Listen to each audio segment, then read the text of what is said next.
infection in densely populated areas. The situations in the major...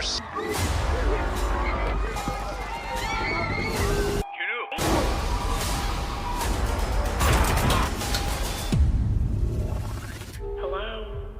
Anybody can survive this? We have to survive. We'll survive. No. Oh, Jenna, you got this.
Here are 3 hook lines for your MB Film Facts review video on Alive.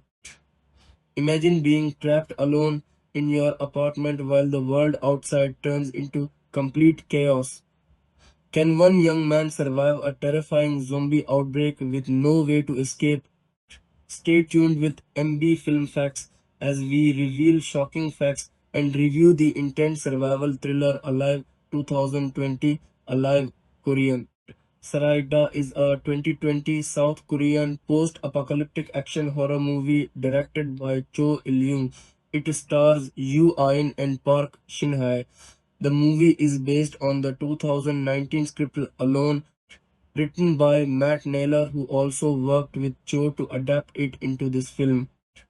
The story follows a video game live streamer who suddenly finds himself trapped alone inside his apartment in Seoul during a deadly zombie outbreak. As the infection spreads rapidly outside, he must fight to survive while being completely isolated and cut off from the outside world. The film was first released in South Korea on June 24, 2020, and later became available worldwide through Netflix on September 8, 2020. It received mostly positive reviews from critics who praised its suspenseful story, strong performances, and realistic portrayal of survival during a zombie apocalypse. Oh Jun-woo is alone in his family's apartment when a sudden zombie outbreak begins outside. As people around the building become infected, he checks the hallway and is suddenly confronted by a neighbor who rushes inside begging for help. Moments later, the neighbor turns into a zombie and attacks him. Jun-woo manages to push him out and lock the door. Looking through the peephole, he sees a giant zombie attacking his neighbor. Soon after, he receives messages from his parents telling him they are safe. To protect himself, Jun-woo blocks his front door with a refrigerator and posts a rescue message on social media. He attaches his phone to a drone to look around his neighborhood and discovers that the entire area is filled with zombies. At first, the emergency electricity is still working, but over time, he loses access to the phone network, internet connection, and running water. One night, Junwoo watches zombies attack a police officer outside. In shock, he screams, which causes one of the zombies to break into his apartment. During the struggle, the zombie knocks over the refrigerator, ruining his food supply. Junwoo tricks the zombie into falling off the balcony. With no food left, he survives by drinking liquor, but the hunger and thirst cause him to hallucinate about his family. Later, when the phone network briefly returns, he receives a heartbreaking voicemail from his family as their hiding place is attacked by zombies. Filled with anger and grief, Junwoo rushes outside to fight the zombies but is quickly overwhelmed and barely escapes back to his apartment. Feeling hopeless, Junwoo tries to hang himself but suddenly notices a laser pointer shining into his room. The signal comes from Kim Yoo Bin, another survivor living in the apartment building across from him. Yoo Bin tries to connect their apartments using a zip line, but her first attempt fails when the cable falls into the street. Junwoo uses his drone to help connect another line successfully. However, an infected firefighter grabs onto the first cable, causing Yoo Bin's table to crash across her apartment and knock her unconscious. The zombie begins climbing toward her, but Junwoo distracts it by sacrificing his drone, giving Yubin enough time to wake up and kill it. Later, Junwoo sneaks into his neighbor's apartment to collect food, clothes, and walkie-talkies while narrowly avoiding the infected neighbor. He sends a walkie-talkie to Yubin, and the two begin talking and forming a bond. But when Yubin accidentally knocks over a shelf, the noise attracts a large group of zombies to her door. Junwoo quickly distracts them by making a phone call to another apartment nearby. Yubin notices that the eighth floor of Junwoo's building looks empty. The two prepare themselves, rappel down from their balconies, and fight their way there. But when they reach the floor, they find the doors locked and the zombies are closing in. Suddenly, a stranger appears and rescues them, bringing them into his apartment. He offers them food and water, but it has been drugged, causing Junwoo to pass out. When he wakes up, he discovers that both he and Yubin have been tied up. The stranger has locked Yubin in a room with his infected wife. Planning to sacrifice her, Junwoo struggles to escape while the stranger releases his wife's restraints. But Yubin manages to wrap cloth around the infected woman's head, stopping her from attacking. When the stranger opens the door, his wife turns on him instead. Yubin then shoots both of them. The gunshots attract even more zombies to the apartment.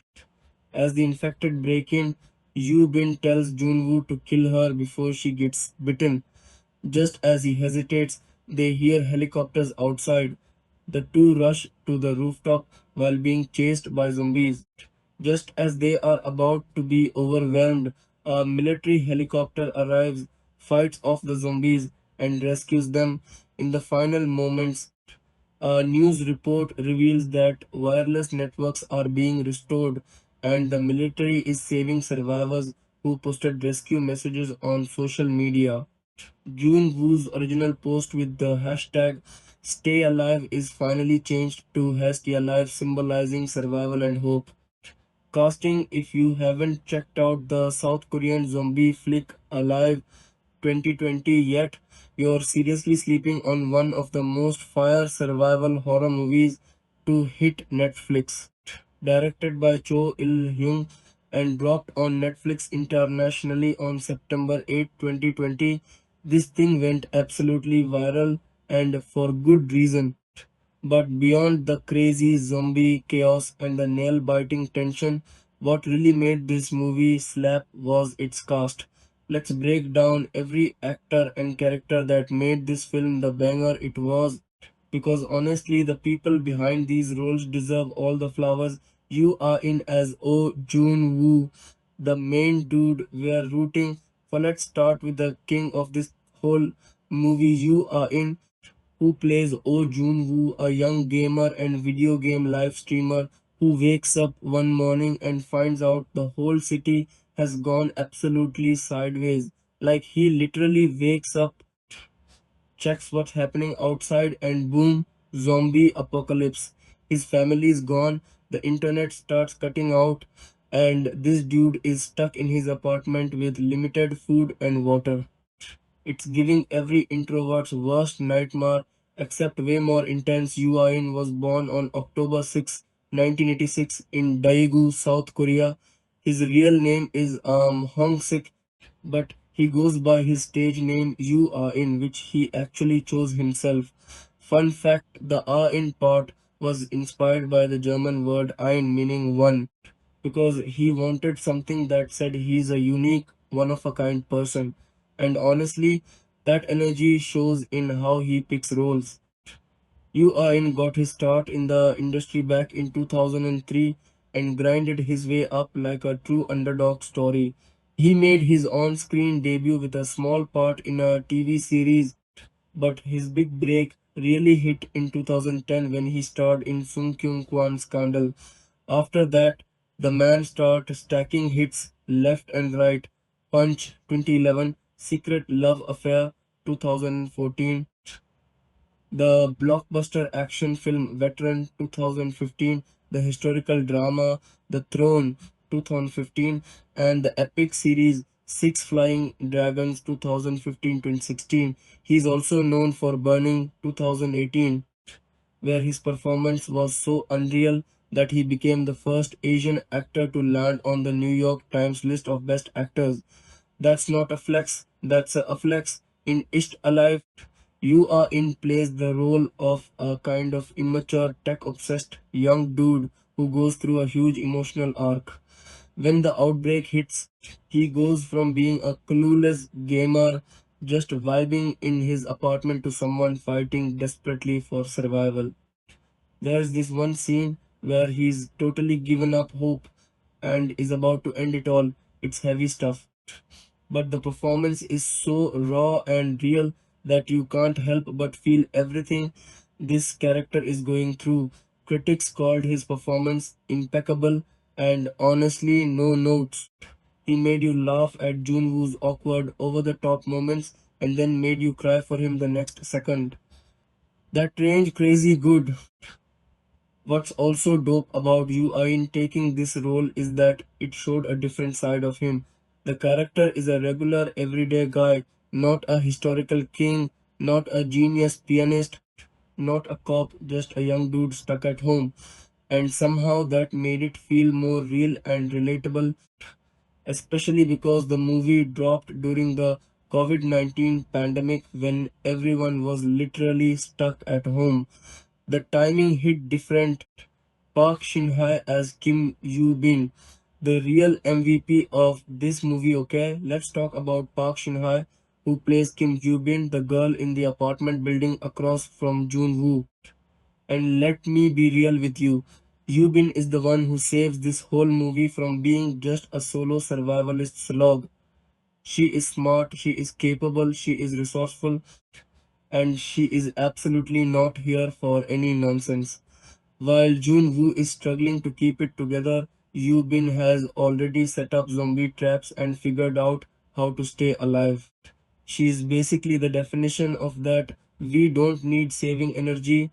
Park Shin-hye was born on February 18, 1990 in Gwangju, South Korea and raised in Songpa district, Seoul.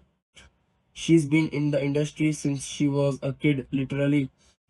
She first showed up on screen back in 2003 when she was chosen from 250 other kids to play the younger version of a character in the hit drama Stairway to Heaven. She was 12 years old and already had the it factor.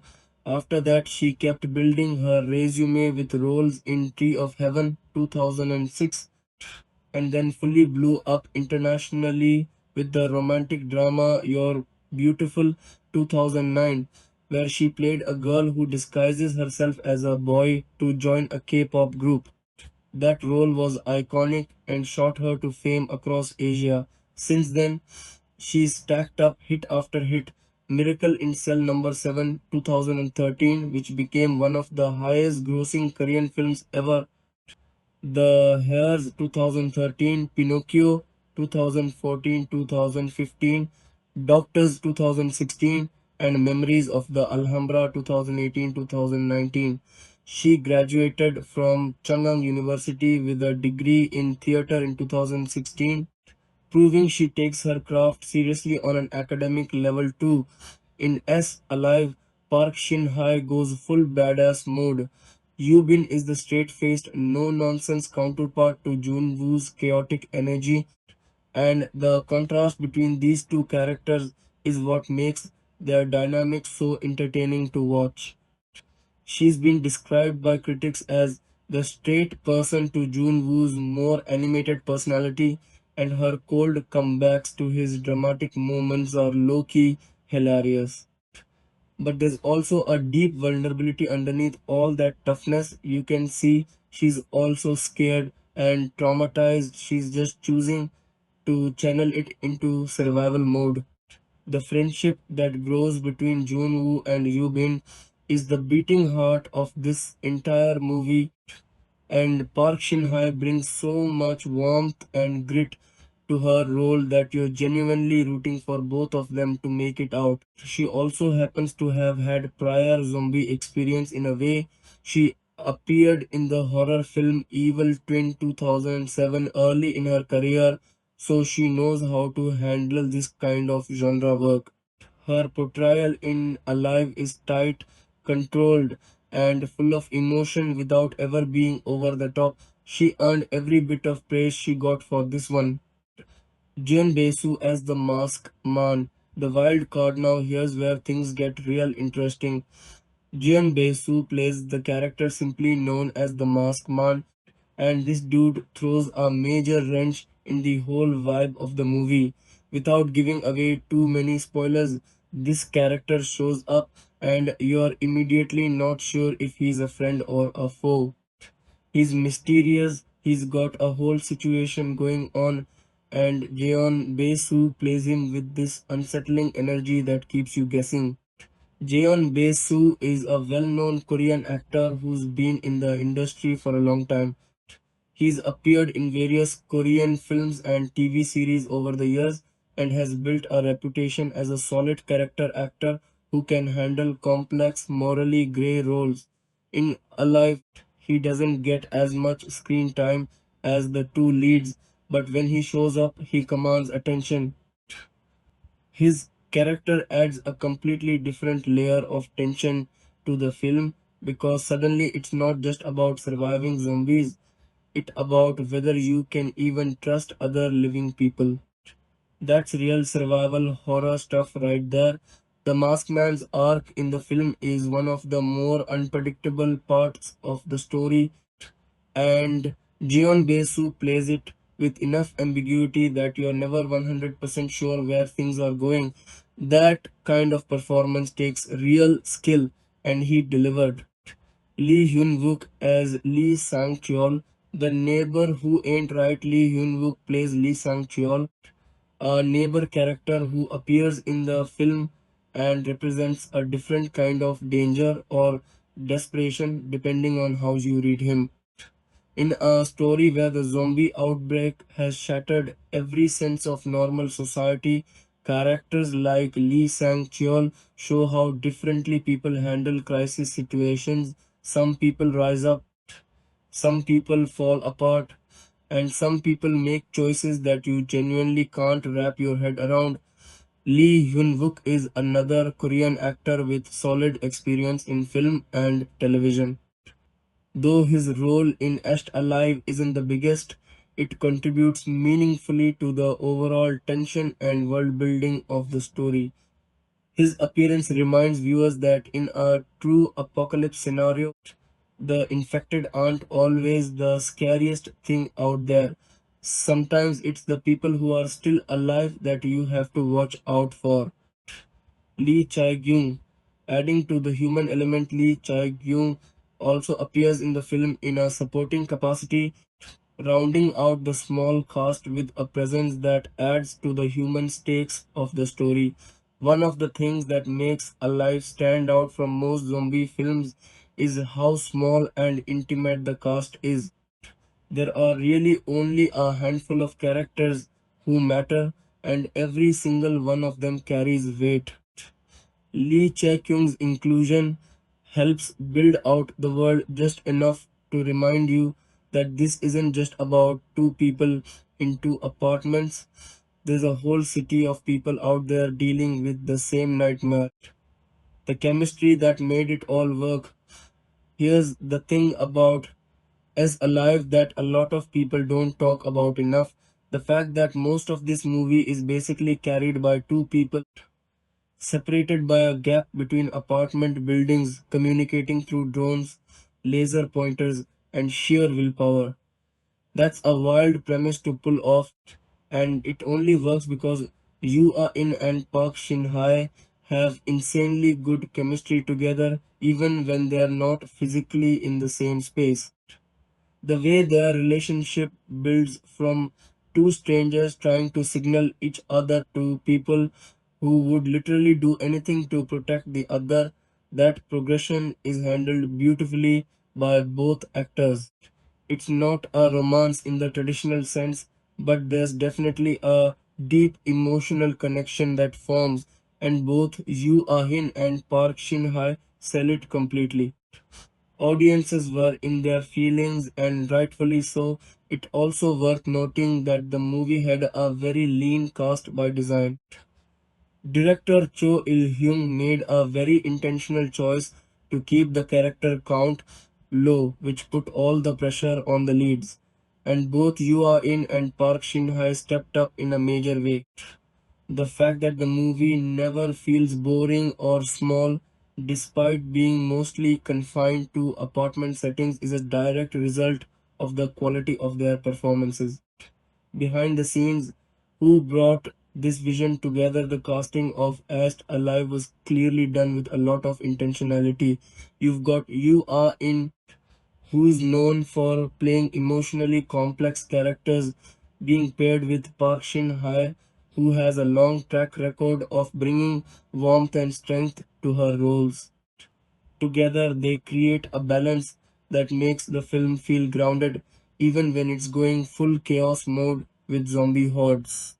The film was directed by Cho Il-hyung and based on the script alone written by Matt Naylor, which was co-adapted with Cho.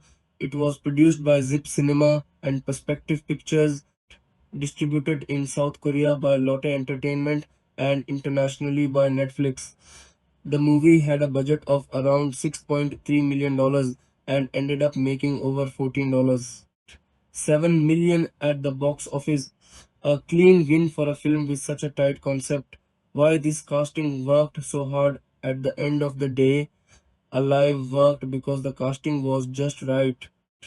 You needed a lead who could carry an entire film's emotional weight, mostly solo for the first half, and Yu Ain did that with flying colors. You needed a co-lead who could come in, take control of the screen, and match his energy while also being her own complete character, and Park Shin Hye handled that with style. You needed supporting players who could introduce chaos and moral complexity without overstaying their welcome, and Jeon Bae-soo delivered that perfectly.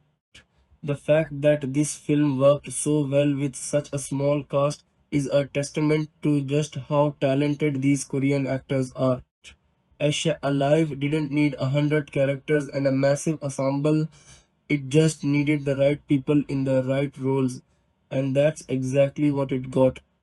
This movie is proof that sometimes all you need is two people, one apartment building, a drone, and some serious acting chops to make something genuinely unforgettable. And if you haven't watched it yet, what are you even doing? Go stream it right now. It's available on Netflix and it goes hard from start to finish production. Alright, so let's get into it. Alive, yeah, the hashtag is literally part of the title, is a 2020 South Korean post-apocalyptic action horror flick that slapped hard when it dropped. And honestly, the story of how it even got made is wild in its own right. This thing did not just fall out of nowhere. There was a whole behind the scenes journey that took a Hollywood screenwriter's idea, crossed the Pacific Ocean, got a Korean makeover, and came out the other side as one of the most talked about zombie movies of its era. So buckle up because we are going deep on every piece of how this movie came to be. Let's start at the very beginning, the source material. The film is based on an original script called Alone, written by Matt Naylor, a Hollywood screenwriter. Now, Naylor isn't exactly a household name in America, but the dude had credits including work on the American documentary series Small Business Revolution, Main Street, and a short film called What It's Like. So he wasn't some total unknown, but he also wasn't some big shot A-lister. What he had though was this banging script, a tight, claustrophobic zombie survival story, and that script was about to change his whole trajectory because it ended up getting made twice. That's right, twice. The original script alone was adapted not just into Heist Alive in South Korea, but it was also adapted into a separate American horror film simply called Alone 2020. So while Korean audiences were watching one version of this story unfold, American horror fans were getting their own spin on the same source material at the same time. That's kind of a big deal when you think about it. Two completely different films, two completely different countries, one original concept. That's how fire this script was. Now here's where it gets interesting from the Korean side of things. Director Cho Il-hung, who also goes by Ilcho, got his hands on Naylor's script and saw something special in it. The concept was simple on paper. A person stuck alone in an apartment while a zombie outbreak rages outside. That's it. That's the premise. But in the hands of the right filmmaker, that kind of minimalist setup can be incredibly powerful, and Cho recognized that immediately. So he and Naylor teamed up and co-adapted the screenplay together specifically for the Korean market. This collaboration between an American writer and a Korean director is honestly one of the most underrated aspects of this whole production. It meant the story didn't just get a lazy translation, it got a genuine cultural adaptation. The characters, the setting, the social dynamics, the way people interact and cope, all of it was reshaped to feel authentically Korean while keeping the core emotional DNA of Naylor's original concept. In 2019, two production companies jumped on board to make this thing happen.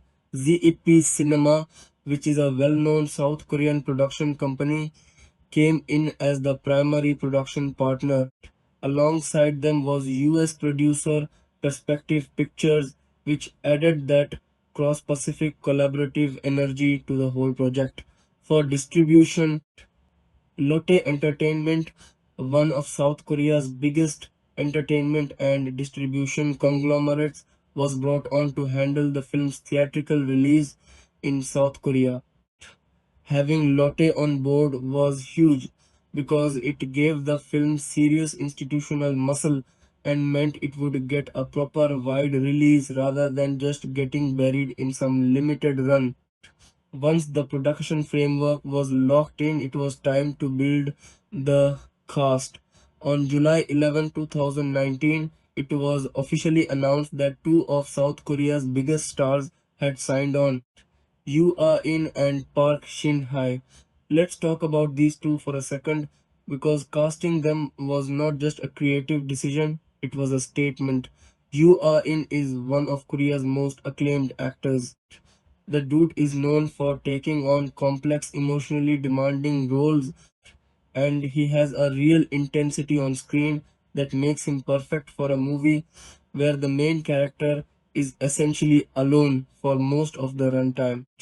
Playing a guy who has to carry entire scenes by himself, reacting to an empty apartment and a world falling apart outside his window requires serious acting chops. You are in had those chops in spades. Park Shin-hye, on the other hand, was already a massive star in South Korea through her work in K-dramas and films. She brought a different kind of energy, resourceful, tough, emotionally grounded. The character she plays, Kim Yubin, is the survivor in the opposite building who becomes Jun Woo's connection to hope and sanity. Park Shin-hye had the range to make that character feel real and compelling without tipping into cliché. So right off the bat, the casting was chef's kiss. Two legitimate stars who could actually hold the screen playing off each other from across an apartment block. The cast didn't stop there. On September 16, 2019, Lee Hyun-wook was added to the roster. Lee was known to Korean audiences from his work in the dark drama Hell is Other People, also known as Strangers from Hell, so he brought some legitimate genre credibility with him. His character, Lee Sang-chul, is an infected tenant who shows up at Jun-woo's door, an early, terrifying moment in the film that sets the tone for everything that follows. Having an actor of Lee Hyun-wook's caliber in even a relatively brief role helped elevate the whole production. With the cast locked and the script adapted, it was time to do the formal creative prep work. The script read through, that thing where the whole cast and key crew sit down together and read the screenplay out loud to feel it as a group, happened on September 27, 2019. These read throughs are important rituals in filmmaking because they often reveal things about the script that you can't see on the page. Timing, rhythm, where the jokes land, where the tension builds. It all starts coming alive in the room. For a film like S Alive, where so much of the story depends on how you feel the passage of time and the build up of dread, that read through was probably a critical creative moment. 4 days later, on October 1, 2019, principal photography officially began. That's the fancy industry term for when they start actually shooting the real movie. And from there, the production moved fast. The whole thing wrapped up on December 12, 2019, meaning the entire shoot took just over 2 months. That's a pretty tight schedule, especially for a genre film that required zombie makeup, action choreography, stunt work, and complex emotional performances. But they got it done. The film also featured a full original musical score composed by Kim Tae-sung. Kim didn't work alone. He co-arranged the music with a team that included Choi Jung-in, Shin Hyun-pil, Park Sang-woo, and Yoo Cha-young. The score plays a massive role in a film like Cast Alive because there's so much silence and isolation baked into the story.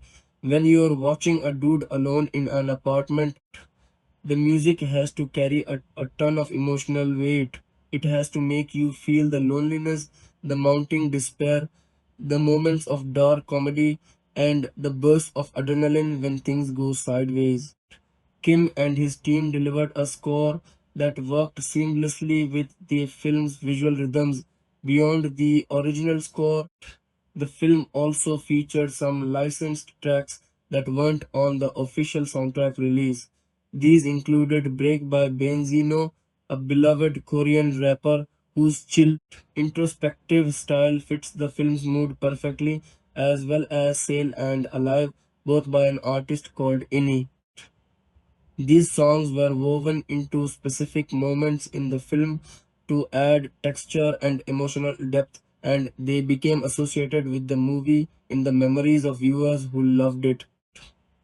The English dubbed version of the film, which became important once Netflix acquired the international rights, was produced by Igloo Music in Burbank, California. Jason Cho adapted the script for the English dub, and Harry Burkle directed the dubbing sessions. The English voice cast included Kevin Ho as Oh Jun-woo, Nicole Jia as Kim Yoo-bin, Bobo Chung as Lee Sang-chul, and Elizabeth G as Elena Kim. Dubbing is always a tricky art. You're trying to match lip movements while also conveying the emotional truth of a performance in a different language, and the Extra Alive dub was generally received well by audiences who preferred watching without subtitles. Filming now, let's get into the actual shooting of the film, because the way this movie was made physically is just as interesting as the story behind its development. Filming for Hess Alive took place primarily in Gunsan, a city on the western coast of South Korea in North Jeolla province, and that location choice is worth talking about for a minute. Gunsan is not Seoul. It's not a glittering metropolis with skyscrapers and packed streets. It's a mid-sized city with a more working class, industrial feel, and a lot of historical significance. It was an important port city during the Japanese colonial period, and that history is still visible in its architecture and urban layout. For a zombie apocalypse film set in what's supposed to be a Seoul apartment complex, shooting in Gunsan might seem like an odd choice, but it actually made a lot of practical sense. The production team would have needed to find or construct apartment building sets that could accommodate all the complex shooting requirements, balconies you could film action on, hallways that could be controlled for lighting and camera angles, surrounding environments that could be dressed to look like a zombie over an urban landscape. Gunsan offered the kind of spaces that could be controlled and transformed in the way the production needed.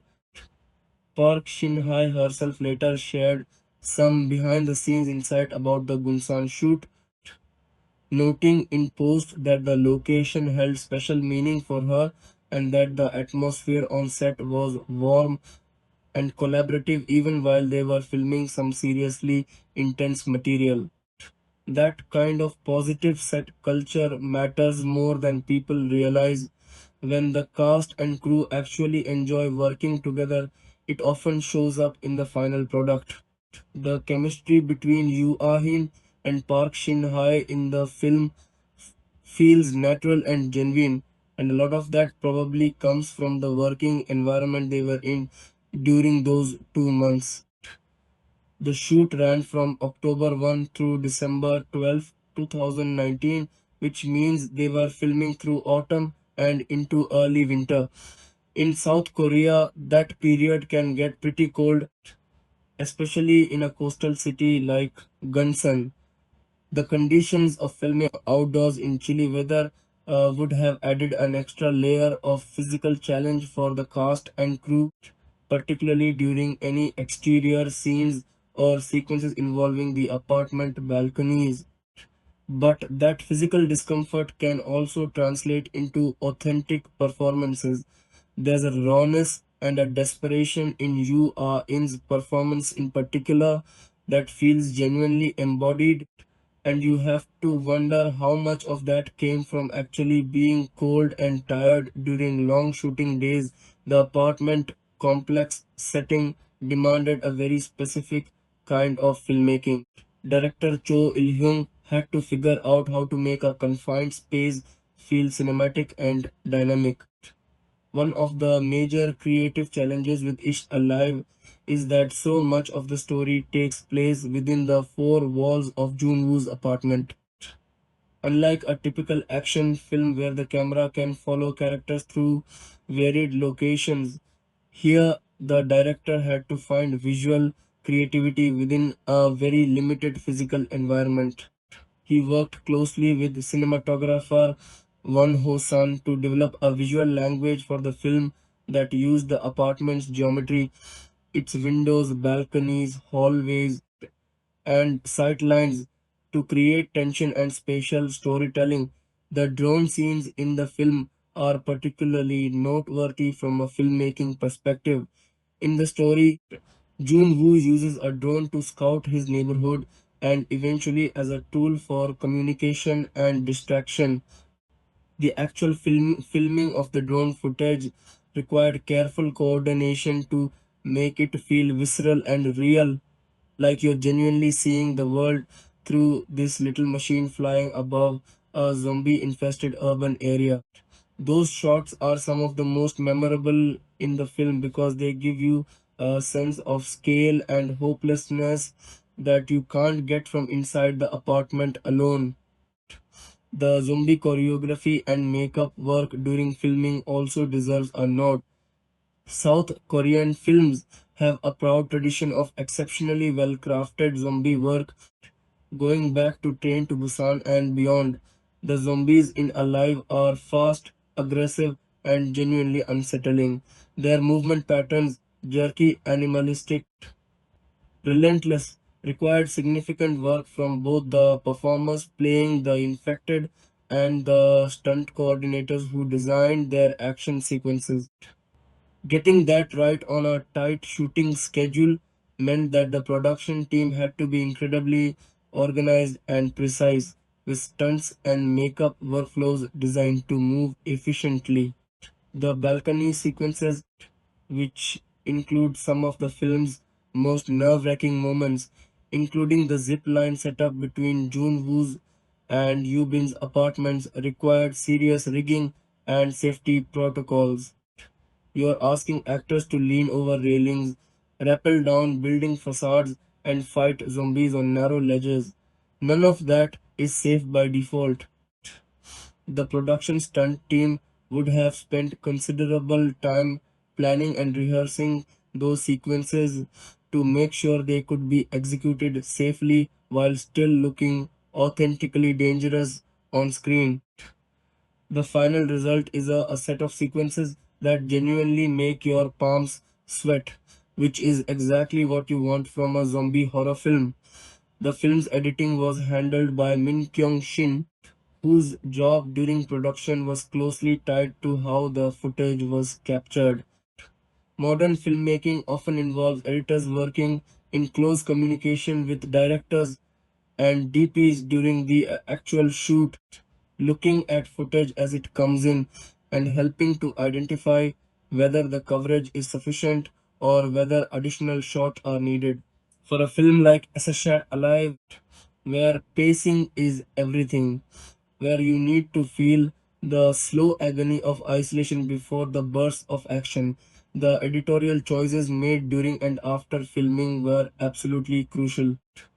Another element of the filming process that's worth acknowledging is the practical effects work. While Alive certainly used visual effects in post production, a lot of what you see in the film, the gory makeup on the zombies, the physical destruction within the apartment, the practical gore effects when things get violent, was created on set using practical techniques. South Korean film crews have a reputation for being incredibly skilled with practical effects, and the Alive team was no exception. The lived in, deteriorating feel of Jun Woo's apartment as the days and weeks drag on, the mess, the empty bottles, the barricaded door, all of that was a physical reality on the set, not a digital creation. Post production, once filming wrapped on December 12, 2019, the production moved into post production, the phase where the raw footage gets transformed into the finished film through editing, visual effects, sound design, music scoring, color grading, and all the other invisible artistry that makes movies work.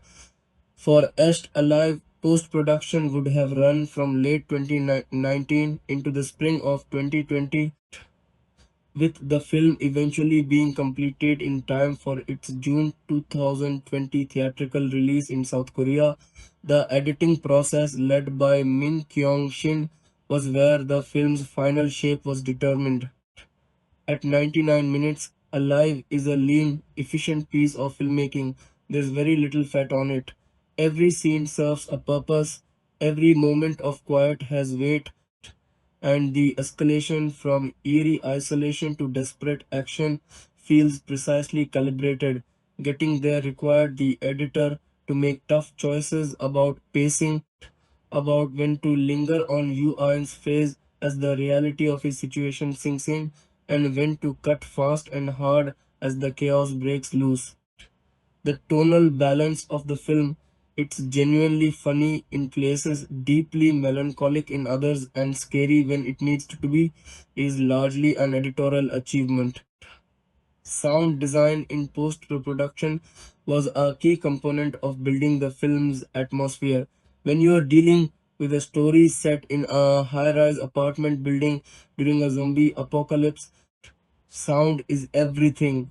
The muffled sounds of screaming from outside, the scratch of zombie hands on the door, the beeps and notifications of a phone that gradually goes silent as the networks fail, the eerie quiet that descends when the running water stops and the only sounds left are the ambient hum of emergency power and the distant groans of the infected. All of that sonic texture was constructed and refined during post production to create the film's immersive soundscape. Visual effects were used selectively but effectively. The establishing shots of the zombie overrun neighborhood, wide views from the apartment building looking down at streets filled with infected people, required VFX work to populate the urban landscape with undead crowds at a scale that practical production couldn't achieve on its own. The drone sequences also involved some VFX enhancement to sell the aerial perspectives and make the neighborhood look authentically chaos ridden. The VFX team's work is the kind that you don't notice because it doesn't call attention to itself. It just makes the world of the film feel real. Color grading gave the film its visual identity. The early sections of the film, before everything goes completely to hell, have a relatively warm and normal look. As June Woo's situation deteriorates, as the food runs out, the water stops, the hope fades, the color palette shifts, things get more desaturated, harsher, colder. It's a classic horror film technique, but it's executed with subtlety here. The colorist's work in post production is what makes that visual progression feel organic rather than like a heavy handed stylistic choice. Kim Tae-sung's original score was finalized during this period, with the composer working in close collaboration with director Cho Il-hyung to match the music to the cut of the film. This is always a delicate process because the score can't just be good music in isolation. It has to work in service of specific moments, specific emotional beats, specific cuts. The final score for Hashed Alive threads that needle, successfully supporting the film's emotional journey without overwhelming it. The more quiet, atmospheric moments of the score are particularly effective, using sparse instrumentation to amplify the feeling of Jun Woo's isolation without smothering the natural sound design. The English dub version that Igloo Music produced in Burbank, California was also completed during the post-production phase, though likely closer to the film's eventual Netflix release rather than its Korean theatrical release. The process of creating a quality dub involves not just recording the voice actors but also carefully editing the audio to match lip movements, adjusting timing and phrasing to feel natural in the target language, and mixing the dubbed voices with the original film's music and sound effects.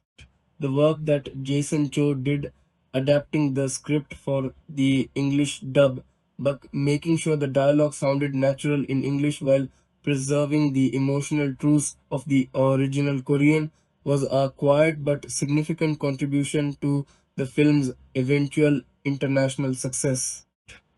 The film's marketing materials were also developed during this period. The promotional campaign for Esther Alive had an interesting wrinkle. In May 2020, ahead of the film's theatrical release, a social media account was created for the character Oh Jun Woo, You Are In's protagonist. The character's account became a fun meta marketing tool with posts made in character that leaned into the film's premise about a gamer streamer documenting his survival online. It was a creative promotional move that resonated with younger Korean audiences and helped build anticipation for the film through social media channels that those audiences already lived on. The whole post-production process from the December 2019 wrap date through to the late June 2020 release took place during one of the most disruptive periods in global history. The COVID-19 pandemic began spreading in earnest in early 2020, which made the timing of Alive's completion and release weirdly resonant. Here was a film about isolation, about a person trapped inside while catastrophe raged outside, about losing connection to the people you love and to the outside world, and it was completing production and being released into a world that was literally experiencing a version of those things in real time. That parallel between the film's themes and the global moment it was born into would become one of the defining aspects of how the film was received. The release story of Alive is a fascinating one, particularly because it unfolded in two very distinct chapters: its South Korean theatrical release and its global Netflix premiere. Both chapters are worth understanding in detail because they tell different parts of the story of how this film found its audience. Chapter 1: South Korea, June 24, 2020. This was the theatrical release, and it landed in the middle of a deeply complicated moment for cinema in South Korea. The COVID-19 pandemic had been devastating Korean movie theaters since February 2020, when attendance dropped off a cliff as the country dealt with one of the early major outbreaks of the virus. Theaters had been struggling to bring audiences back, and major releases had been postponed or scaled back out of caution. Audiences were understandably nervous about sitting in enclosed public spaces, and the box office numbers from those months reflected that fear. Against this backdrop, As Alive was confirmed for a June 24 release, a decision that required some courage from the production and distribution team. The film was distributed by Lot Entertainment, which had the resources and the network to give it a proper wide release even in these challenging conditions, and it paid off. The marketing campaign had built significant anticipation, the cast star power was undeniable, and audiences were hungry for something to watch on the big screen. The Netflix chapter came a couple of months after the South Korean theatrical release. In August 2020, Netflix acquired the international distribution rights to Isja Alive. This was a significant deal that would massively expand the film's reach beyond Korean theaters and the Korean video on demand market. Netflix officially confirmed the acquisition and announced a worldwide release date of September 8 to 2020, meaning just a couple of months after its Korean theatrical run, the film would be available to subscribers in virtually every country where Netflix operates. The timing of the Netflix announcement, August 24, 2020, generated significant buzz internationally.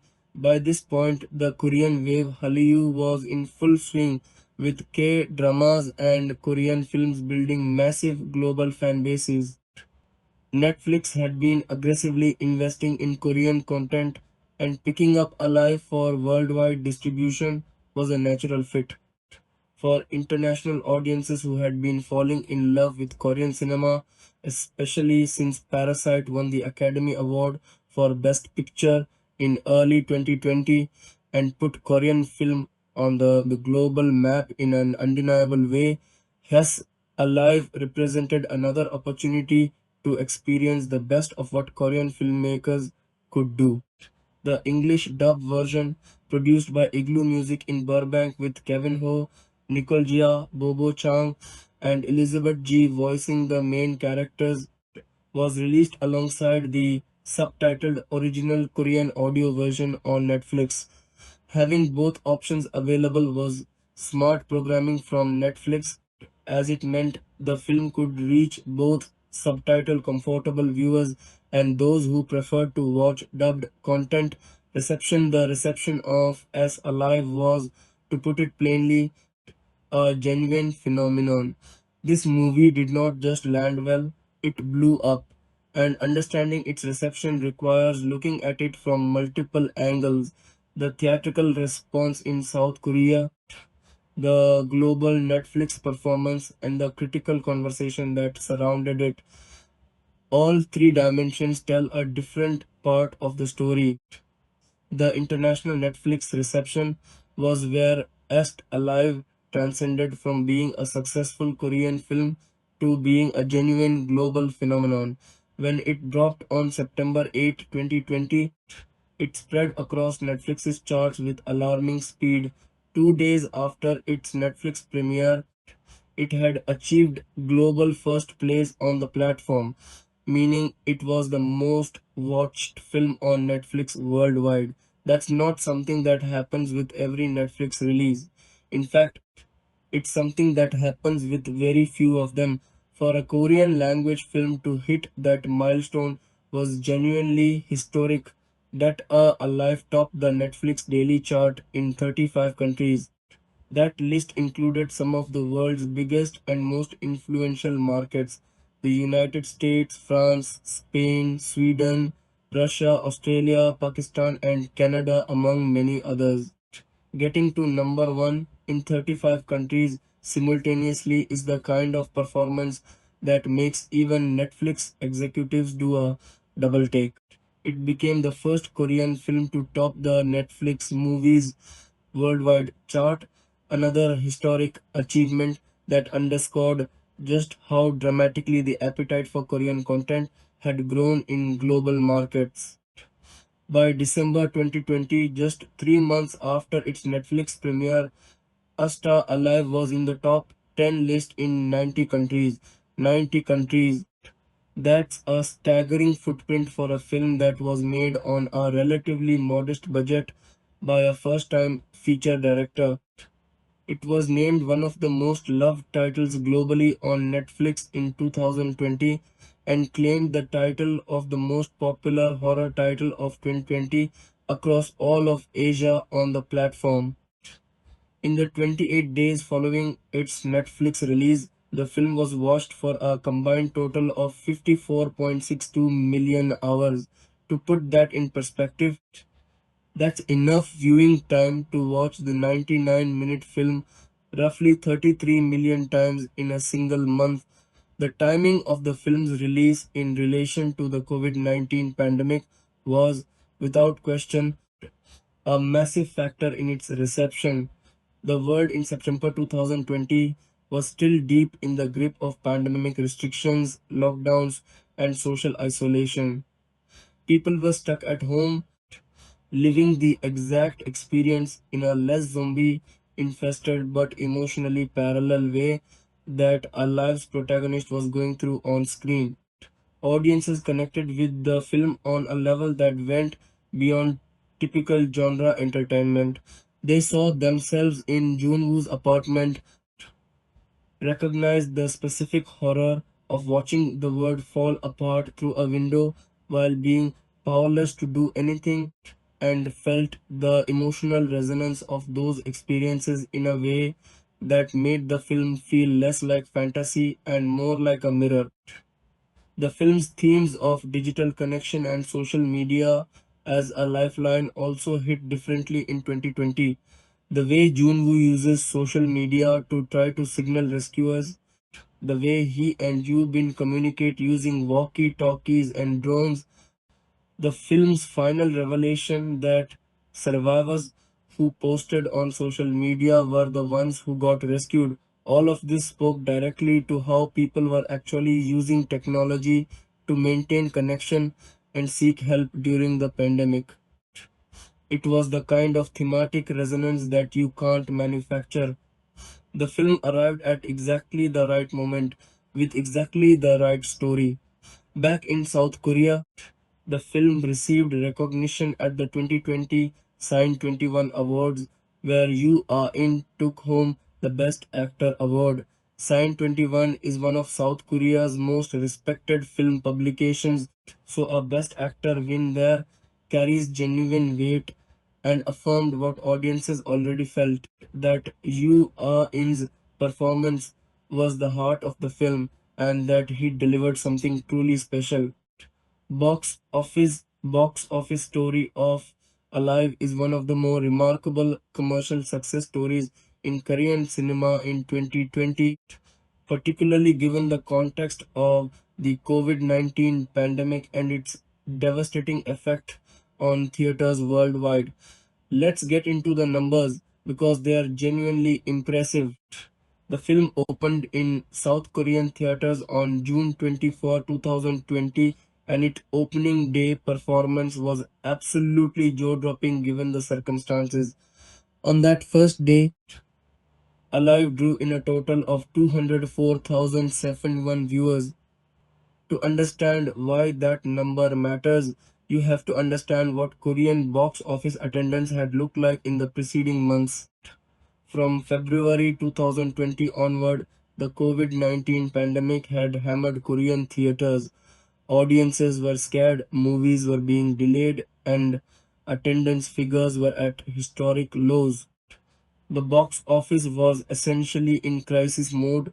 Against that backdrop, 204,071 first day viewers represented an extraordinary statement of confidence from Korean audiences. The film captured 62% of the total box office on its opening day, meaning that of every movie-going dollar spent in South Korean theaters that day, nearly two-thirds of it went to He's Alive. That's dominance. That's the kind of market share that blockbusters dream about. The 204,071 opening day viewers marked the highest first day viewership of any film since February 2020, when the pandemic had first started shutting things down, making Alive the movie that effectively signaled the partial return of Korean audiences to theaters. The only film that had higher first day admissions leading up to East Alive was The Man Standing Next, a Korean political thriller that had released before the pandemic really hit. The fact that Stay Alive came closest to those pre-pandemic numbers under pandemic conditions speaks volumes about the film's commercial pull. By the fifth day of its theatrical run, Alive crossed the 1 million admissions mark. That milestone, 1 million viewers in 5 days, was itself historic in the context of COVID era Korean cinema. It made Ash Alive the first film to cross 1 million admissions in South Korea since February 2020, the month where the pandemic first began decimating theater attendance.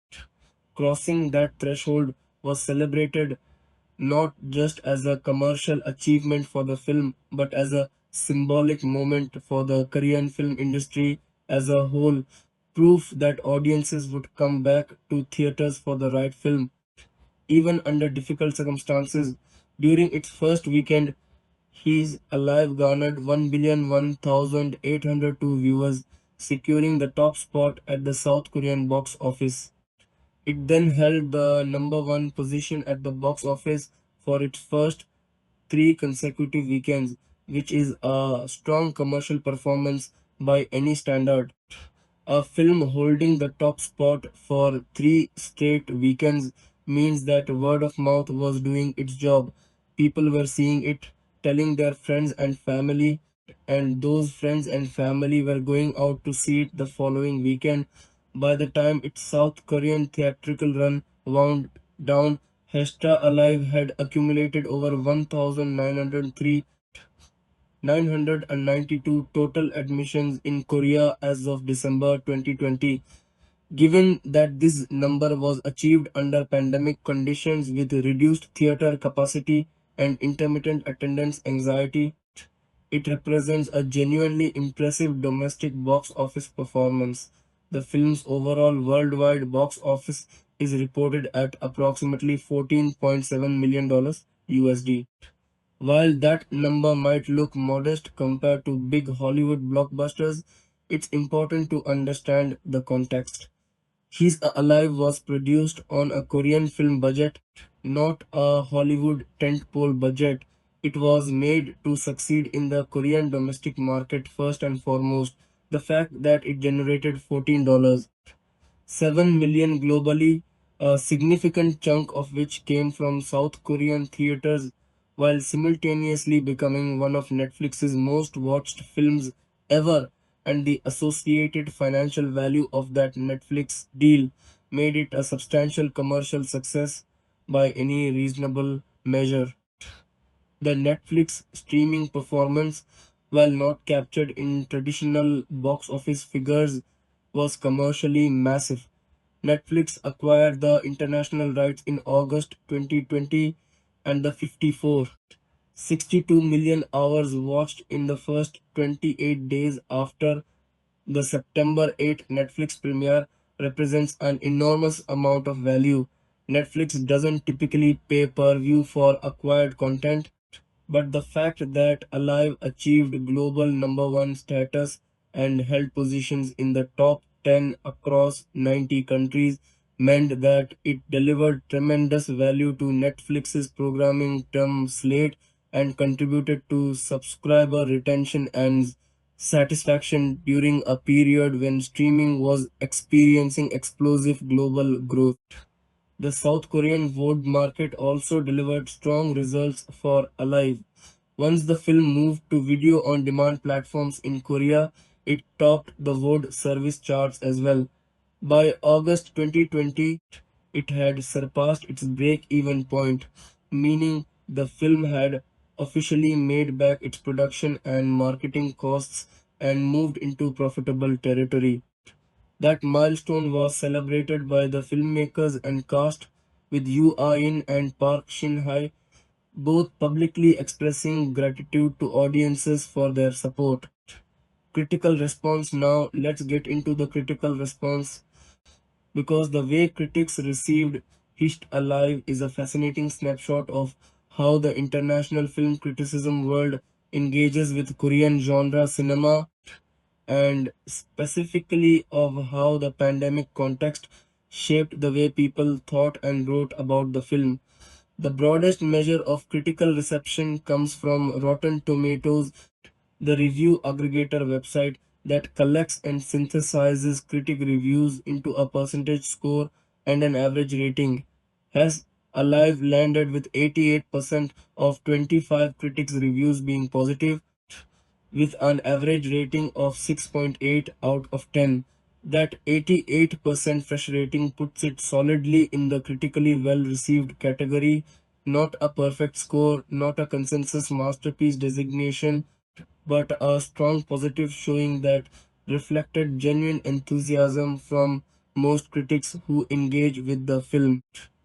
The Rotten Tomatoes critical consensus, the brief summary statement that the website's editorial team crafts to distill the broader critical conversation into a few sentences. Read: the film is well acted and genuinely unsettling, with occasional flashes of humor, and proves that the crowded zombie genre still has fresh stories to tell. That's a pretty punchy summary that captures something real about the film. The zombie genre is, by 2020, extremely well trodden territory.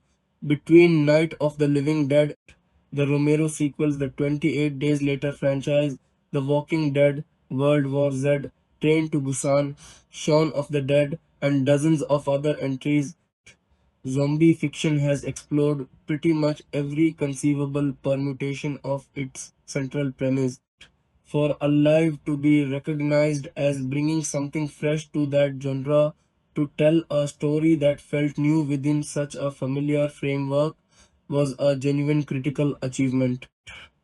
Over on the Korean side of the critical landscape, the Naver Movie Database, South Korea's equivalent of a major aggregator, drawing on both professional critic reviews and audience ratings, assigned the film a score of 6.89 out of 10.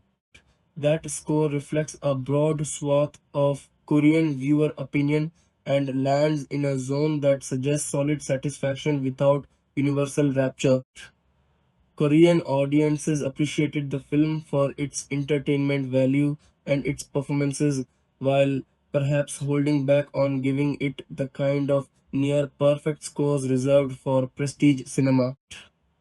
Among individual critic responses, the film generated some genuinely interesting and enthusiastic writing. Marianne Phillips at Screen Rant delivered a particularly insightful take on the film, arguing that it captured the specific emotional experience of the early pandemic, the panic, the fear, the uncertainty, the loneliness, the isolation, with remarkable precision. Phillips' review framed Est Alive as more than a zombie movie, reading it as a document of a psychological moment that millions of people had lived through, and suggesting that by applying a unfamiliar premise to the zombie subgenre, the film transformed what such movies could do and provided an exploration of the different circumstances individuals find themselves in when confronting catastrophe. That's a thoughtful, critical reading that treats the film with a real intellectual seriousness. Anthony Cow at Cinema Escapist offered a review that focused on the film's cultural and generational specificity. Cow described Ish Alive as an entertaining zombie film that seemed essentially designed for the coronavirus era and praised it both for its empathetic and socially relevant portrayal of the Korean millennial experience and for presenting a narrative that felt unpretentious and accessible. The phrase Korean millennial condition is a loaded one in cultural criticism. It points to the specific economic and social pressures facing young Korean adults, the way they live plugged into digital networks, the way they experience urban isolation, even in densely populated cities, and the way they navigate a world that often feels overwhelming and unpredictable. Alive's protagonist, Oh Jun-woo, is a gaming live streamer, a quintessentially millennial figure, and the film takes that character archetype seriously rather than using it as a punchline. Cow recognized that and gave the film credit for it. The New York Times sent film critic Elizabeth Vincentelli to weigh in, and her take was both appreciative and calibrated. Vincentelli called Us Alive a neat little thriller that proves there are still signs of life in the most undead of genres. She also zeroed in on the film's ending, which involves a somewhat far-fetched helicopter rescue, and noted that even that fantastical conclusion carried thematic weight, suggesting that a society atomized by isolation can still find connection. Vincentelli's framing was that the film's arc from radical isolation to restored connection mirrored the emotional journey that societies were collectively hoping to make through and beyond the pandemic. That's a generous but legitimate reading, and it comes from a major American newspaper, which signals the level of serious cultural attention the film was receiving. The critical conversation around Est Alive also touched on the film's relationship to the broader Korean zombie tradition. South Korea had already established itself as a world leader in zombie cinema with Train to Busan 2016, which many critics and fans consider one of the greatest zombie films ever made. Alive was inevitably measured against that benchmark, and while most critics acknowledged that it didn't quite reach the emotional heights of Train to Busan, it also wasn't trying to. The two films are doing different things. Train to Busan is a sweeping ensemble action film with big emotional set pieces, while Alas Alive is an intimate, small scale survival story. Comparing them is a bit like comparing a symphony to a chamber quartet. They're both music, they're working with different palettes. What Alive did that critics responded to was its restraint. In a genre that often trades in spectacle, massive horde sequences, apocalyptic cityscapes, explosive action, Alive committed to staying inside an apartment for most of its runtime and making that feel genuinely tense and engaging. That restraint demanded performances that could hold the audience's attention without the crutch of big set pieces, and both Yu Ah-in and Park Shin-hye delivered. Yu Ah-in in particular received widespread praise for his ability to carry scenes alone, conveying the full emotional spectrum of his character's experience: cockiness, denial, despair, dark humor, desperate hope, without the film ever feeling like a one note exercise in misery.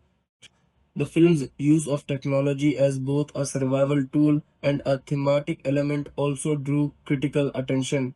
Critics noted how the film engaged with social media, smartphones, drones, and digital communication networks in a way that felt authentic to contemporary life rather than contrived. The way Jun Woo's connection to the world gradually degrades: first the social media networks, then the internet, then the phone signals, then the water, mirrors the way people during the pandemic feared being cut off from the systems and networks that modern urban life depends on. Critics picked up on this as deliberate social commentary woven into the genre framework, and they appreciated the film for not hammering the point too hard. There was also significant critical discussion of the film's gender dynamics, particularly around Park Shin-hye's character Kim Yoo-bin. In lesser zombie films, the female survivor character often exists to be rescued or to provide romantic motivation for the male protagonist. Alive was praised for subverting that dynamic. Yubin is introduced as capable, independent, and resourceful. She's the one who makes contact with Junwoo.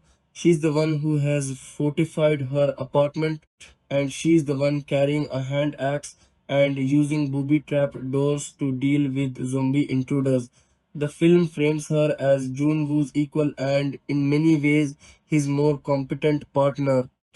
Critics recognize this as a welcome departure from genre convention and praised Park Shin-hye for bringing depth and physicality to the role.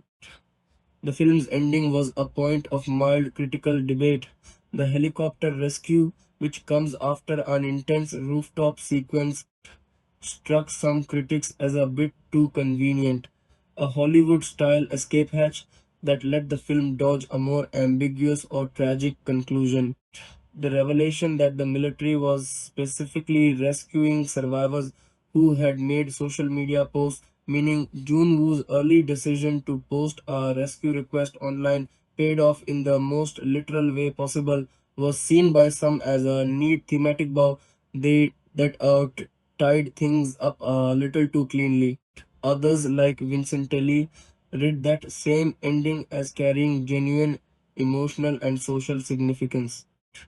This split in critical opinion about the ending reflects a broader debate about the film's tonal ambitions. Is it a genre thriller that wants to deliver satisfying genre pleasures, or is it something more ambiguous and literary?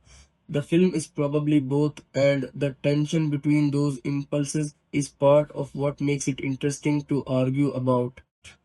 In terms of awards recognition in South Korea, the film's most notable honor was Yoo Ah-in's Best Actor win at the 2020 Scene 21 Awards. Scene 21 is one of the country's most prestigious film publications, and their annual awards carry real weight in the Korean film community. The award was a recognition that Yoo Ah-in's performance was genuinely exceptional and that his work deserved to stand alongside the best acting of that year in Korean cinema, a field that is always intensely competitive. The overall critical reception portrait of Ash Alive is of a film that punched above its weight, that took a simple premise, executed it with craft and conviction, cast it perfectly, and released it into a cultural moment that made it feel essential. Critics didn't hail it as a once in a generation masterpiece, but they recognized it as a genuinely good, smart, well made piece of genre filmmaking that did something meaningful with its material. In a year when zombie movies had to work hard to justify their own existence against the backdrop of a real world plague, Alive justified itself completely and then some. The 88% on Rotten Tomatoes, the glowing reviews from outlets ranging from Screen Rant to the New York Times, the Best Actor award from Sin21, and the endorsement of 54. 62 million hours of Netflix viewership in its first 28 days all add up to the same conclusion. Alive was a legitimate hit in every sense of the word. Critically respected, commercially dominant, culturally resonant, and historically significant as the first Korean film to top the Netflix movies worldwide chart. That's a legacy that holds up.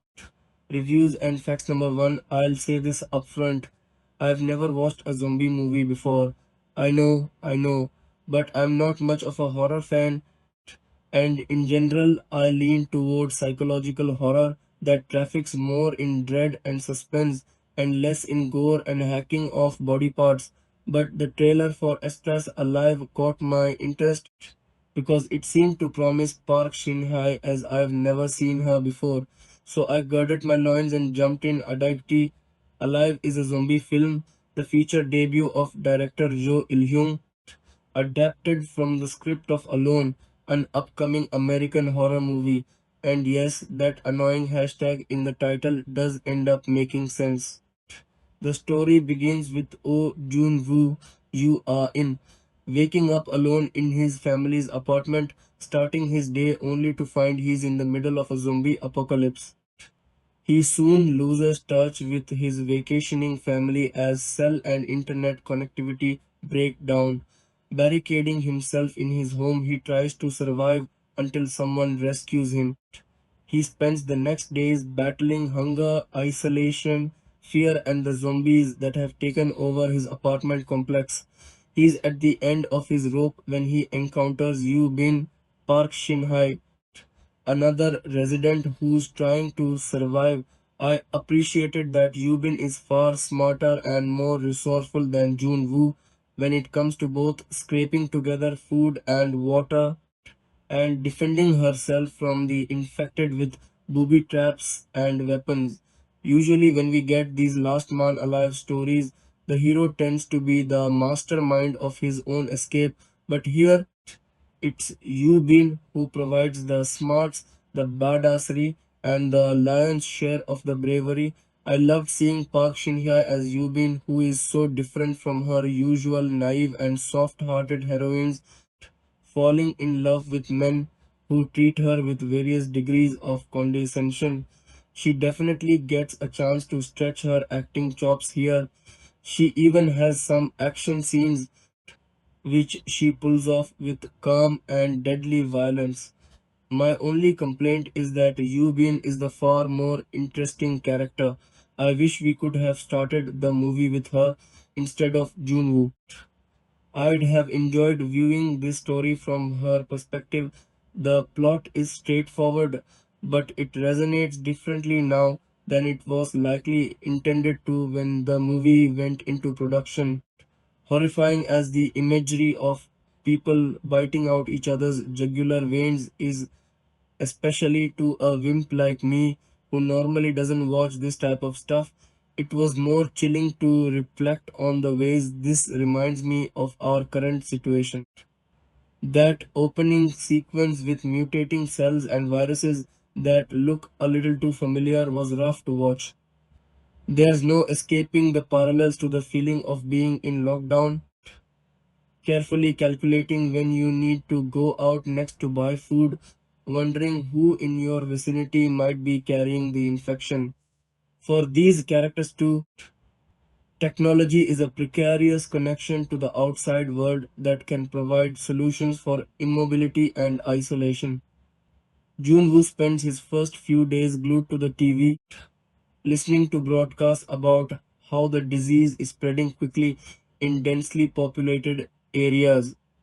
Most striking now, the zombie virus doesn't immediately become apparent after a person is bitten, which means they seem totally fine and not dangerous until they don't anymore. Then there's the way that people who must be saved so easily turn into bodies that need to be disposed of. Although here there's the awful extra stage when they turn into monsters. Even that isn't a judgment the film allows us to easily make, forcing the viewer to ask what value people's lives hold once they are infected and unable to resist harming others. There's also the feeling of inevitability, the literal wave of infection that advances on the protagonists in the form of lurching undead bodies but is burned onto the inside of our collective brains as the graphs we watched climb with dizzying speed in the first months of the pandemic. It's definitely cathartic in that context to see Junwoo bashing zombie heads in with his golf club and you been hacking and slashing at them with her arsenal of makeshift weapons, as though they are trying to literally crush the virus into submission.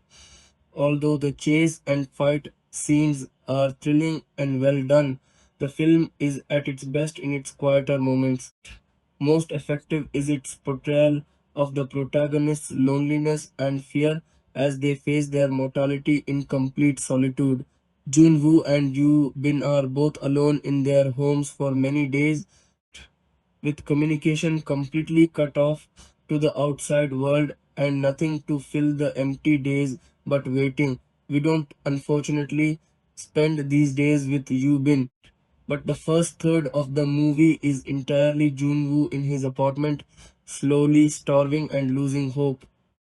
Yu Ain does a wonderful job at expressing the raw feelings of helplessness and rage that slowly come over him. The gradual rise of tension is both internal to his character and external in terms of plot development in a neat mirroring of the two that works very well. The film builds to a climax that had me breathless and unsure if it would be the characters' internal conflicts or the external threat of zombies that would kill them, or if they would realize their increasingly faint hope of rescue. Putting my personal feelings about zombies aside on that front, I really can't say whether I regret watching this or not. I am still a bit traumatized, and although I'm unable to compare this to the zombie horror, Alive is well made horror that made me feel it has enough resonances to the current moment to elicit some pangs, but the zombies' over the top grotesqueness gives the viewer enough distance to feel release at the spectacle of them being actively vanquished. Moments of unexpected humor break the tension just enough. Summer has just about wound down where I live, but this felt like a perfect summer horror flick. Perhaps not the most memorable, but an intense, vivid, occasionally horrid, and often enjoyable experience. Number two, zombies have definitely become overexposed in the past decade, but does Ilcho's recent zombie film Alive offer anything new? Join me as I review the Netflix original to see if it's worth checking out. Oh Jun Woo, you are in, who lives with his family and spends most of his time streaming himself playing video games, wakes up one morning to find the news talking about the spread of a disease that is causing people to become rabid and consume human flesh. He soon becomes trapped inside his parents' apartment. Although he posts a rescue request on social media, he soon faces the prospect of surviving on his own. Driven to despair, he thinks about ending his life. However, he is saved when he finds another living person in his apartment complex, Kim Yoo Bin, Park Shin Hye. Finally, having something to live for, they both decide to maneuver to the top of the complex to be safer. But is it really as safe as they think? What did I like? With the themes of disease and isolation playing on everyone's minds this year, Ista Alive seems very relevant, and the way it explores these themes feels quite captivating from a cinematic perspective. In the first half, the film has long stretches without dialogue as Jun Woo attempts to navigate through the world's ever growing craziness, and sometimes Jun Woo speaks to himself or people who can't respond, which is a very accurate dramatic way of showcasing the isolation and growing mania of the main character. The film conveying information to the audience through television news and social media also feels very realistic and is an effective way of placing us in Jun Woo's perspective. Coupled with this, the film has some fantastic central performances. Yu Ah-in is impeccable as the immature tech-obsessed Oh Jun-woo, managing to make us laugh at his obliviousness and over-the-top actions while also making us empathize with his position. Park Shin-hye is also really good as survivalist Kim Yoo-bin. She's very much the straight person to Jun Woo's more animated personality, and her cold put downs of him are very funny. Combined with this, she is also a very warm presence in her private moments, and she really sells her action heavy scenes, making her into a funny heroine who knows how to handle herself in a hairy situation but still has a very relatable human core. And special mention must go to late player Jeon Bae-soo, who leaves a great impact as the only survivor on the top floor with an outwardly inviting attitude hiding something sinister. Unfortunately, Alive is held back by much of its story feeling rather generic. Most of the film's plot beats the outbreak, failure of the government to respond, survivors teaming up to take on the horde are by now standard for zombie films, making Alive seem very stale. While the potentially refreshing elements, the idea of facing the peril alone, or how social media might affect someone's understanding of the apocalypse, are either underdeveloped or are jettisoned by the halfway point, which leaves the film feeling like just another zombie movie with some half hearted gimmicks added on. The production work is also lacking, with the constant jump cuts being very distracting, making the film seem rather amateurish instead of contributing to any sort of presentational effect. The lackluster musical score also adds little to the overall experience. Not to mention, the only standout visual decision is to incorporate drone footage into the narrative. Otherwise, the film's visual presentation is very conventional, leaving little of interest from a stylistic perspective. Finally, the film's climax feels very out of step with the rest of the film, with the ever darkening tone suddenly dropped for a hopeful ending. It sees the two main characters rescued by the army because of Jun Woo's social media post. Not only does this feel tonally contrary to the rest of the movie, but it also feels very implausible, as the post was made days before the rescue effort, meaning there was no guarantee that the main characters were still alive. So, why would army resources be used on this? And with the film focusing little on social media outside of the first act, this conclusion feels inappropriate. A Dead Alive has some great central performances, as well as some unique ideas for how to explore isolation and the spread of disease. With that with that said, Alive is let down by not committing to its more interesting ideas. The result is a project that, despite some inventive ingredients, ultimately becomes like every other zombie movie, which is further diminished by some poor production decisions, as well as the out of place conclusion. Consequently, Alive is little more than a fun, disposable distraction. Number 3, Alive is a 2020 South Korean science fiction horror film about a young man and young woman trying to survive a zombie apocalypse. The original title is Saraita, directed by Ilcho, from a screenplay co-written with Matt Naylor. The movie stars Yoo Ah-in, Park Shin-hye, Hyun Wook Lee, and Cha Kyung-lee. The movie is a South Korean take on the Tyler Posey Pick Alone 220, which Naylor also wrote. Plot: Jun Woo, Yoo Ah-in, and Yubin Park Shin-hye struggle to survive in an isolated apartment complex from those infected with a mysterious virus. Everything, including the internet, phone, and electricity, has been disconnected, so they only have each other. Reviews: Director Ilcho navigates the complexities of a zombie horror romance in the smartphone age with blood, guts, and selfie sticks, plus vlogs and drones for good measure. South Korea often does horror very well, and while I might not put this in Train to Busan territory, it's a pretty decent watch at Seoul's watching movies.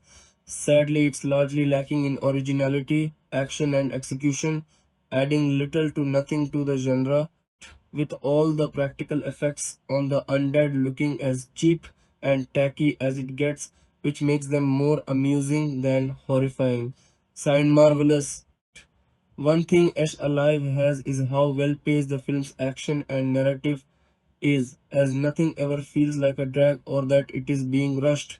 Instead, it knows when to take its time to establish how our main characters are faring.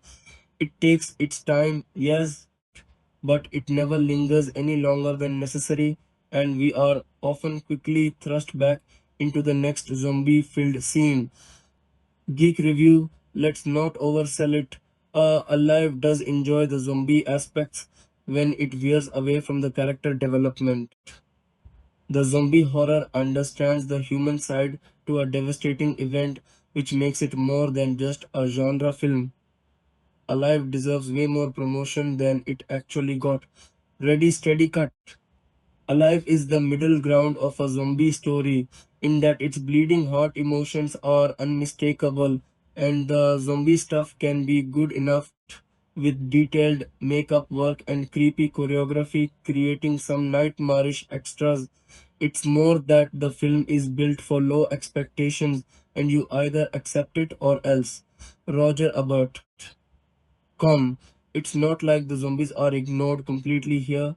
The prosthetics are very well managed and CGI effects are nicely executed. Even the use of technology and social media, old and new, is pretty nicely done. Overall, Hatched Alive never dives deep in detailing or making itself a high action packed zombie thriller, but it brings new layers in a solid zombie thriller. The Scribble Alive succeeds when it is intimate. A story about loss, loneliness, and hope put the film on the right path before opting to enter into the comfort zones of mainstream audiences. At the end of the day, Alive takes a backseat to stronger South Korean zombie films such as Rampant and Peninsula. A good start squandered by a poor landing. Society reviews: it's tricky to say where Alive lands in a ranking of South Korean zombie output since its approach has an uncanny timeliness that offsets the gradual reliance on formula, including the use of a tired genre trope to add extra frisson to the final reel. Yet compact design and brisk execution ensure that it is another effective entry in an impressively varied cycle. Vicinema Alive truly wasted its potential, including the lack of ability to generate enough tension.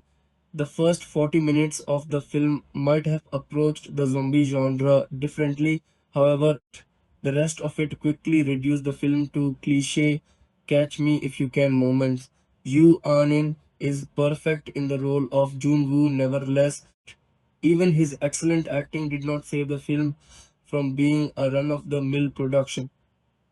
View of the Arts, Movies and Mania provides previews of new films, our own movie reviews, ratings, and links to other reviews from trustworthy recommended sources, all in one handy web location. Plus, links to legitimately watch 1000s of movies free online via platforms such as Amazon Prime. Plex, Roku, Tubi, and on YouTube. As an Amazon associate, we earn a very tiny amount from any qualifying purchases.